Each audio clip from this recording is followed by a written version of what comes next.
I was staring at Section 12, Paragraph 3 of my employment contract when Preston Holloway fired me. 20 months salary if terminated without cause.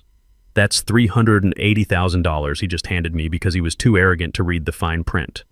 His father Clifford wrote that clause 15 years ago when he hired me. Insurance, he'd called it. Turns out he knew his son better than I thought. My name is Bennett Torres. I'm 52 years old, and I just became a very expensive mistake. We don't need old-timers like you holding us back, Preston said that Tuesday morning, not even looking up from his laptop, like I was some piece of outdated equipment he could write off. I'd been chief operating officer at Holloway Aerospace Manufacturing in Cleveland, Ohio for 15 years. Not the type to make speeches or demand attention, just the steady hand that kept precision aerospace components flowing to half the defense contractors in the country. I smiled slightly, nodded once, stood up. My chair scraped across the floor. Preston still hadn't looked up. I walked out and cleared my desk while the younger engineers avoided eye contact. Some of them I'd hired fresh out of college, trained personally on 5-axis CNC machines and FAA certification protocols. Nobody said a word as I packed 15 years into a cardboard box. Clifford Holloway had built the company 38 years ago with his own hands. Started with a single lathe in his garage, built it into a $45 million business manufacturing titanium turbine housings and aluminum actuator mounts for aerospace. He'd hand-picked me to run operations when his health started failing. "You're the only one I trust with tolerances this tight," he'd said. "We work to plus 0.005 inches. No room for error when you're building components for aircraft." Now his son Preston, 31 years old with an MBA from Stanford and 3 years living in San Francisco's startup world, had decided the company needed disruption and data-driven optimization. Code for getting rid of anyone who remembered how things worked before spreadsheets replaced experience. I carried that box to my truck and sat there for a moment, hands on the steering wheel. Through the windshield I could see the production floor. Machines I'd kept running for 15 years. People I'd trained. All about to learn what happens when institutional knowledge walks out the door. I didn't slam the door or screech out of the parking lot, just turned the key and headed home to call Harold Finch, a lawyer friend who'd been waiting for a case this straightforward. I'd never been flashy. Married 26 years to my wife Sarah before cancer took her 3 years ago. Raised 2 kids who were doing well. Nathan in Boston with an engineering firm, Claire working as a nurse in Chicago. My life had been built around consistency and reliability, the same approach I'd brought to aerospace manufacturing. Clifford had been more than just a boss. My own father had disappeared when I was 10, leaving my mother to raise 4 kids on a secretary's salary. Clifford took a chance on me back when I was 37, coming off a layoff from a dying automotive plant with nothing but hands-on experience and a community college degree in mechanical engineering. "Degrees don't build aircraft parts," Clifford said during my interview. "You need guys who know what they're doing." He promoted me to COO within 3 years. We weren't the types to go fishing or hit the bar after work, but there was respect between us. When Sarah got sick, he rearranged my schedule without me asking, ensuring I could take her to every treatment. Family first, always. The first warning came about a year ago, when Preston started showing up at meetings. Fresh out of business school, carrying a leather portfolio, talking about synergy and market disruption. I'd catch Clifford wincing at his suggestions. Proposals that would have gutted our quality control or outsourced precision work we'd always done in-house. But Clifford never contradicted Preston publicly, just quietly fixed things afterwards. "He needs to learn," Clifford told me one afternoon. "Some lessons can't come from books." The second warning was when Clifford announced his retirement 3 months ago. "Heart problems," he said, though I suspected it was more about Preston's pressure. He looked defeated when he handed me the updated organization chart with Preston's name at the top. "I made him promise to keep the core team intact," he said, not quite meeting my eyes. "The experience you all bring is what makes this place work." I just nodded, but something in my gut tightened, the way Clifford wouldn't look at me directly, like he knew what was coming but couldn't say it. The morning after my termination, I sat at my kitchen table reviewing the contract with Harold when my phone rang. Clifford's name on the screen. I almost didn't answer. But 15 years of respect doesn't vanish overnight. "Bennett," his voice sounded strained. "What the hell happened yesterday? Ask your son." I did. He said you were resistant to the new direction, said you were undermining his authority with the floor team. I didn't say anything, just let the silence sit there. Clifford knew me better than that. You're going to file, aren't you? Already have. Harold Finch is handling it. Clifford exhaled heavily. I told him to look at the contracts. Told him before I stepped down there were protections in place. A pause. He cleaned house yesterday. You, Russell, Angela, 12 people, everyone over 50. My jaw tightened. Russell Malone had been our head of engineering for 14 years. Angela Lawson ran quality control like it was her personal kingdom, both irreplaceable. Is that the direction you wanted, Clifford? Clearing out everyone who built the place with you? You know it's not, but I gave him control. It's his to run now. I heard voices in the background, one of them distinctly Preston's, sharp and demanding. I've got to go. The call ended abruptly. I set the phone down and stared at the contract. Harold had highlighted it in yellow. It's airtight, he'd said. They'll either pay or we'll take them to court where we'll win, and they'll pay my fees too. I decided right then. This wasn't about the money. It was about value, about recognizing what experience brings to the table, about respecting the foundation others built before you decided to tear down the house. I walked to the window overlooking my backyard. The maple tree Sarah and I planted 23 years ago was 40 feet tall now. We'd nursed it through 2 lightning strikes and a disease that nearly killed it. Patched it up, supported it, gave it what it needed to survive. I picked up my phone and started making calls. Russell Malone answered on the second ring. Bennett. I was going to call you. You get severance? A year. Not as good as yours, but Harold says my contract's solid too. He paused. Preston wants me to sign an NDA. Can't talk about proprietary processes for 5 years. 40 years in aerospace engineering, and suddenly I can't talk about my own work. You signing it? Don't have much choice. Got a granddaughter starting college next year. I made 11 more calls that day. Angela Lawson. Jason Wright, our CNC programmer who'd quit 2 weeks ago after Preston cut his department's budget by 30%. Sam Brenner, our quality inspector whose daughter needed surgery and just lost his health insurance. By evening, I'd talked to everyone Preston had pushed out. 7 of them wanted to know what came next. The other 5 just wanted to survive. 3 days after being fired, I sat across from Preston and Holloway's corporate attorney in a downtown office. Harold Finch beside me, his weathered briefcase open, my contract displayed on the table. This is ridiculous, Preston said, arms crossed. He still hadn't looked at the document. We're implementing a new direction. That's cause enough. Harold pointed to the highlighted clause. His voice stayed calm, patient. Termination without cause, as defined in Appendix C, requires severance equal to 20 months' salary, approximately $380,000 in Mr. Torres's case. The corporate lawyer, young guy named Justin, scanned the contract. His face went pale. Mr. Holloway, the definition of cause here is quite specific.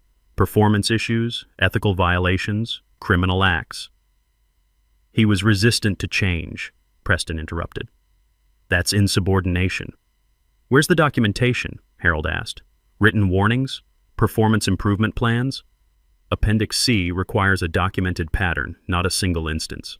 Justin flipped through a thin folder. Found nothing. Preston's jaw clenched. The vein in his temple started throbbing.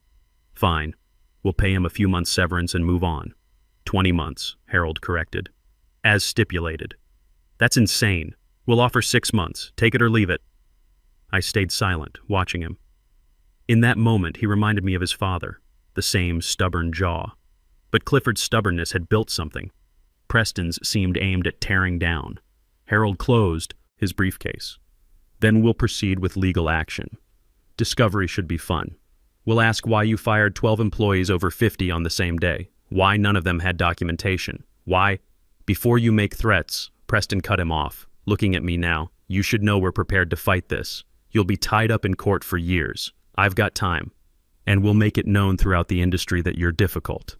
Good luck finding another position at your age.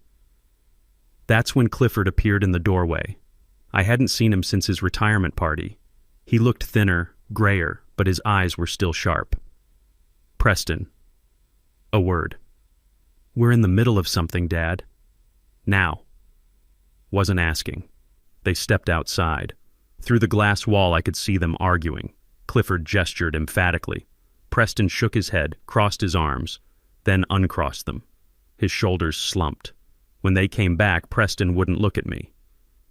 "Justin," Clifford said, "prepare the severance agreement as written in the contract." "Dad, not now."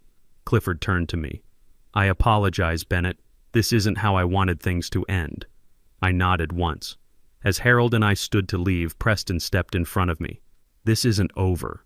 I'll be reviewing all vendor relationships. Any company that hires you can forget about doing business with Holloway." Clifford went pale but said nothing. I nodded again. I'd already made a call the day before, to Gerald Weaver, owner of Titan Aerospace Solutions, a man who'd been trying to hire me for years. "You're right about one thing," I told Preston. "It isn't over." The $380,000 hit my account a week later. After taxes, $247,000. More money than I'd ever seen at once.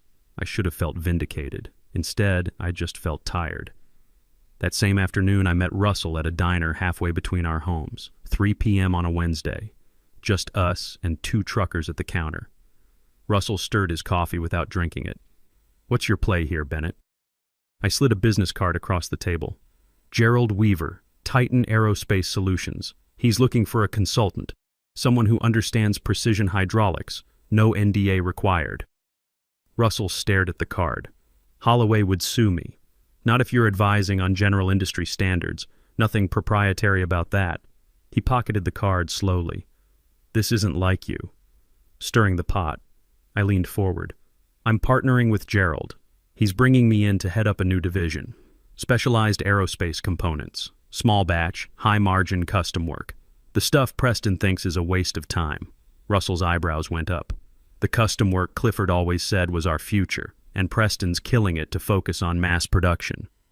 Thinks he can compete with overseas manufacturers on price. He can't. Not with our labor costs." "I know. So does Clifford." Russell studied me. "Angela told me Preston's been liquidating equipment. The specialized CNC machinery Clifford bought last year, sold half of it. That's over $3 million in equipment," I said. "At auction prices, he probably got $450,000. He's stripping the company." We sat in silence. Not just our jobs at stake anymore. 150 employees still at Holloway. Clifford's life's work. "What are you going to do?" Russell finally asked. "Build something better. Something that respects both the past and the future." I paused. "The position's yours if you want it." Russell didn't answer right away, just looked at that business card on the table between us. "Let me think about it," he said, but I could see it in his eyes. He'd already decided. 2 months after my firing, I stood in Gerald Weaver's office reviewing architectural plans for the new facility. The converted warehouse on Cleveland's east side would house Cornerstone Precision Aerospace. Our venture. Specialized components for defense and commercial aviation. "Machine shops confirmed," Gerald said, spreading supplier contracts across his desk. "They can deliver the first 5 units by next month. CNC programmer starts Monday." "Jason Wright," I said. Preston cut his budget, doubled his own salary. Jason walked. Gerald whistled low. "How many does that make?" 7. "Russell signed on last week. Angela's staying at Holloway until her retirement, but she's feeding us information. Why would she risk that?" I thought about Angela, 55 years old, 16 years running that QC lab. Preston had called her methods outdated in a staff meeting, in front of her whole team. Because she watched Preston sell off $3 million in equipment for $450,000, I said. Because she's seen him cut corners on quality protocols. Because she knows what's coming. My phone buzzed. Text from Angela. A photo of an internal memo. I showed it to Gerald. Production delays, quality control failures, 3 major clients threatening to pull contracts. One of them was NASA, a $12 million contract for actuator housings. Gerald adjusted his reading glasses. The brain drain's hitting them already. I pocketed my phone. No satisfaction in it. Holloway still employed 150 families I'd known for years. People with mortgages, kids in college, parents in nursing homes. "We should reach out to Midwest Manufacturing," I said. "One of Holloway's biggest aerospace clients. Let them know we'll be operational in 60 days. Already scheduled. Their purchasing manager wants to talk next week." I walked to the window. Below, workers were installing equipment on the warehouse floor, the bones of something new. My phone rang. Clifford Holloway. Gerald nodded and stepped out, closing the door behind him. Bennett. Clifford's voice sounded tired, defeated. We need to talk. I'm listening. A heavy sigh. I know what you're doing. The new company. The Holloway employees you're hiring. I said nothing. I'm not calling to ask you to stop. I'm calling to ask for your help. That caught me off guard. What kind of help? The kind that might save what's left of my company. Preston's been selling off assets, cutting corners on quality. The board's concerned. So am I. Why tell me this? Because you're the only one who knows every part of the operation, the only one who might see a path forward. He paused. And because I should have listened to you months ago when you warned me he wasn't ready.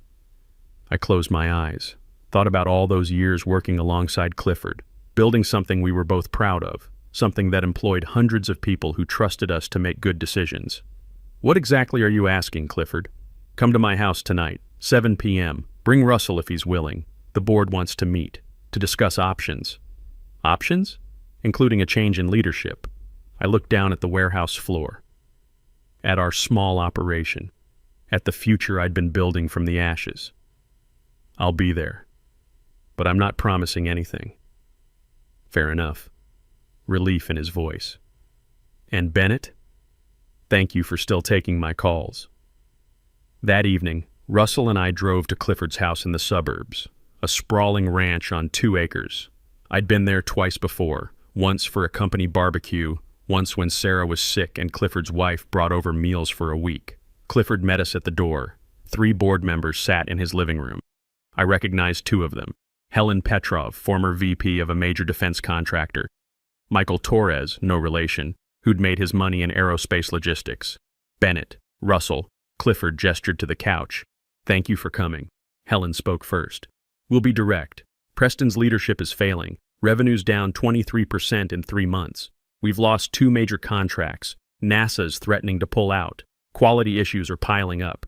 He's also liquidated $1.5 million in specialized equipment, Michael added, against board advice. We suspect he's moving money. I glanced at Clifford. He looked away. Where's Preston now? I asked. Doesn't know about this meeting, Helen said. We're exploring options before taking action. You want me to come back? We want you to take over, she corrected. But there's a complication. Preston still has operational control. Clifford maintains 51% ownership, but he gave Preston full authority when he retired. Clifford finally spoke. I can revoke that authority. Call a vote. But I need the board's support, and I need to know you're willing to step in. Russell leaned forward. What about the people he fired? The 12 of us? We'd bring back anyone who wants to return, Helen said. Full back pay for the time lost. And we'd want Russell as head of engineering again. I stood and walked to the window. Outside, Clifford's maple trees swayed in the evening breeze. Older than mine, stronger. I'm building something with Gerald Weaver, I said, not turning around. Cornerstone Precision. We've already signed 7 employees. We're operational in 60 days. Silence behind me. What if we merged? Clifford asked quietly. I turned. Merged? Holloway Aerospace and Cornerstone Precision. You'd run operations. Russell would head engineering. Preston would be out. Gerald's my partner. He'd need a stake. He'd get one, Helen said. We'd structure it as an acquisition. Holloway absorbs Cornerstone, but you and Gerald get board seats, equity positions. I looked at Russell. He nodded slowly. I need to talk to Gerald first, I said, and I want something clear. Preston's not just demoted. He's gone. Completely. Clifford's face tightened, but he nodded. Understood. Give me 48 hours, I said. As Russell and I drove back, he finally spoke. You going to do it? Depends what Gerald says. But yeah, I think so. Why? You could build Cornerstone into something good. Walk away clean. I thought about those 150 employees still at Holloway, about Clifford's legacy crumbling, about Preston stripping 38 years of work for parts. Because some things are worth saving, I said, even when they're broken. Gerald Weaver sat across from me in his office the next morning, reading through the merger proposal Clifford's lawyers had sent over. "They're offering us 15% equity in the combined company," he said. "Board seats for both of us. You'd run operations. I'd oversee the transition, then step back in 2 years like we planned. What do you think?" Gerald set down the papers. He was 64, broad-shouldered, with calloused hands from 40 years in manufacturing. "I think we could build Cornerstone into something good on our own. Take 5 years, but we'd get there. But Holloway's already got the infrastructure, the client relationships, the reputation, what's left of it. We'd be starting from scratch." He leaned back. "And I think you want to save what Clifford built. Am I wrong?" I thought about it.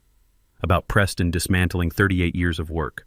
About 150 families watching their jobs disappear because a 31-year-old with an MBA thought he knew better. "No, you're not wrong. Then let's do it. But we do it right. Preston's out. Full operational control goes to you, and we protect our people. The 7 who signed with us get positions at the merged company." I nodded. "I'll call Clifford." 3 weeks later, we called the emergency board meeting. Preston didn't know what was coming. Clifford had kept him in the dark, saying only that the board wanted a quarterly review. I arrived early with Gerald and Russell. Helen Petrov was already there, along with Michael Torres and 2 other board members.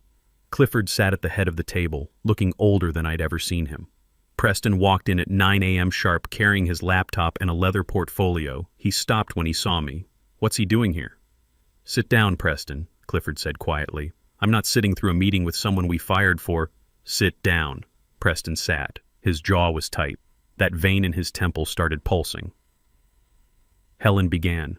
"This board has reviewed the company's performance over the last 3 months. Revenue is down 23%. We've lost the NASA contract, worth $12 million annually. Raytheon and Boeing have both issued quality complaints, and we've discovered unauthorized asset liquidation totaling $1.5 million. Preston leaned forward. "All of that is part of the restructuring plan I presented. Short-term pain for long-term efficiency gains. The asset sales freed up capital for..." "For what?" Michael interrupted. "We've reviewed the financials. That capital didn't go into operations." "Where is it, Preston?" Preston's face reddened. "I don't appreciate the accusation. I've been transparent with all expenditures." "You bought a condo in Miami," Clifford said quietly. 3 weeks ago. Cash purchase. $890,000. The room went silent. Preston stared at his father. "That's personal." "It has nothing to do with..." "You used company equipment sales to fund personal real estate," Helen said. "That's embezzlement. We could involve law enforcement." "It wasn't embezzlement. I took a distribution. I'm entitled..." "You're entitled to nothing," Clifford said. His voice was steady now, stronger. "You own 23% of this company. You're not majority owner, and as of this moment, your operational authority is revoked." Preston stood up. "You can't do this. I've been running this company for 3 months. I've made tough decisions that needed to be made. Cutting dead weight, modernizing operations. You're all too scared of change to see..." "Sit down," I said. Preston turned to me. "You don't have any authority here. You were fired. You're lucky we didn't sue you for..." "Sit down, and I'll tell you what happens next." Something in my voice made him stop. He sat. I slid a folder across the table. "That's a detailed analysis of every decision you've made in 3 months. The 12 employees you fired, they had an average of 18 years experience. Combined knowledge of every system in this facility. You replaced them with 4 people who've never worked in aerospace." I opened to the next page. "The equipment you sold? Specialized 5-axis CNC machines for custom components. The high-margin work your father spent 3 years developing relationships to secure. You sold $1.5 million in equipment for $450,000, then used that money to buy a condo." Preston's face had gone from red to pale. "The NASA contract you lost? Quality failures on actuator housings, tolerance errors. You know why?" I leaned forward. "Because you cut the QC budget by 40%. Angela Lawson's team was running 3 inspections per batch. You ordered them to run 1. The parts failed stress testing." I closed the folder. "You didn't modernize anything. You stripped this company for parts to fund your lifestyle." "This is bullshit," Preston said, but his voice had lost its edge. "I was trying to save money. make the company more efficient. You old-timers just can't accept that your way doesn't work anymore. My way, I said, kept this company profitable for 38 years. Your way lost $12 million in 3 months. Clifford spoke. The board has voted, 6-1. Your operational authority is terminated.